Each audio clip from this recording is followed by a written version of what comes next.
Hello everyone, welcome back to our YouTube channel. Today is 52nd day of our RBPO and Clerk 100 Days Challenge. तो guys IBPS RRB का notification आ गया है और अभी सिर्फ 2 months रह गए हैं एग्ज़ाम्स में, तो आप फोकस कीजिए। प्री और मेंस दोनों को टाइम दीजिए इक्वली। आपके जो भी सेक्शन वीक है या जो भी सब्जेक्ट वीक है उस पर फोकस अच्छे से कीजिए।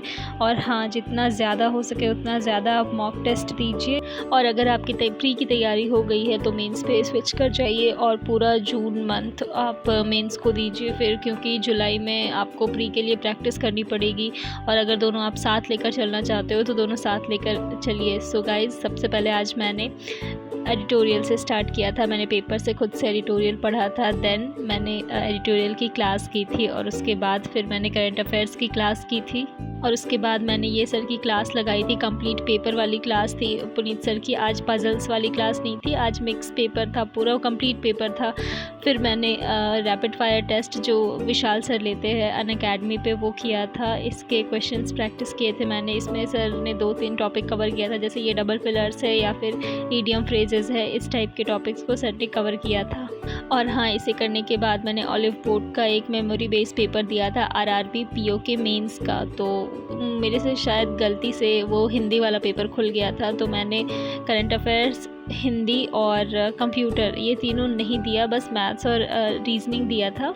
और लगभग 1 आवर 10 मिनट्स तक मैंने दिया। और उसके बाद जैसे आपको इंग्लिश और कंप्यूटर वगैरह में टाइम देना होता है तो वो टाइम मैंने छोड़ दिया। वो टाइम मैंने मैथ्स और रीजनिंग नहीं सॉल्व किया, क्योंकि अगर हम एग्ज़ाम में एग्ज़ाम देते हैं तो हम लोगों को वहाँ पे टाइम डिवाइड करना बहुत ज़रूरी है। सेक्शनल कट ऑफ सबकी जाती है, तो मैंने 50 मिनट्स अप्रॉक्स या 55 मिनट्स छोड़ा था ताकि बाकी के तीनों सेक्शन के टाइम उसमें कवर हो जाए। तो ये देख सकते हो, ये मेरा था सोल्यूशन। मैं अपना लीडर बोर्ड दिखाती हूँ। इसमें मैंने कंप्यूटर में 2 या 3 क्वेश्चंस किए थे, जिसमें से 1 रॉन्ग हो गए थे, रीजनिंग में 3 रॉन्ग हुए थे और 2 मैथ्स में रॉन्ग हुए थे। मैं आपको दिखाती हूँ रीजनिंग में कौन से क्वेश्चंस रॉन्ग हुए थे।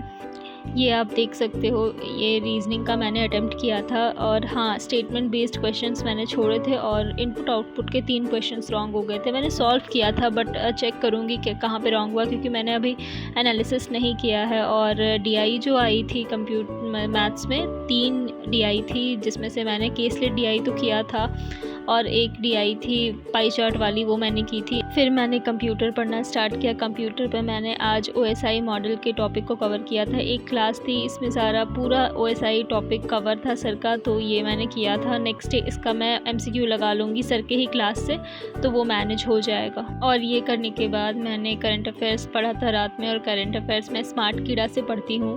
और हाँ, मैं ये डेली पीडीएफ से पढ़ रही हूँ स्मार्ट कीड़ा की। और इस मंथ मैं अप्रैल और मई को रिवाइज़ करूँगी, क्योंकि रिवीजन बहुत ज़रूरी है। फिर जुलाई और अगस्त में टाइम नहीं मिलेगा रिवीजन करने को, तो मैं वो भी स्टार्ट करूँगी। बस दैट्स ऑल फॉर टुडे। अगर आपको कोई भी डाउट हो फॉर्म फिलअप से लेके तो आप मुझे पूछ सकते हैं। Thank you so much for watching.